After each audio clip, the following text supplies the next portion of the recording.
Mike Darlington's 1978 K5 Chevy Blazer, featuring a rare four-wheel camper built specifically for square-body Blazers, is a showstopper. Originally found in Tucson, Arizona, Mike restored the two-owner Blazer and camper but had to sell them due to buying a house. Nearly 2 years later, he discovered the Blazer for sale in Ohio and promptly repurchased it, just in time for his wedding photo shoot.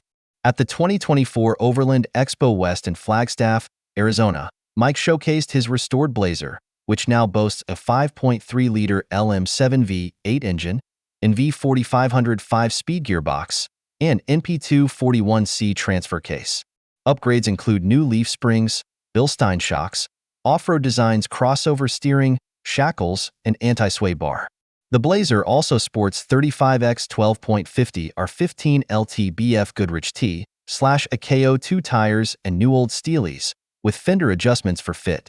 Mike fabricated a swinging spare tire carrier and rear bumper, while the camper's interior retains its vintage charm with upgrades like a propane-powered stove and gas range, an electric heater pump, and a larger water tank. The Blazer performs well on highways and dirt roads, making it perfect for backcountry adventures.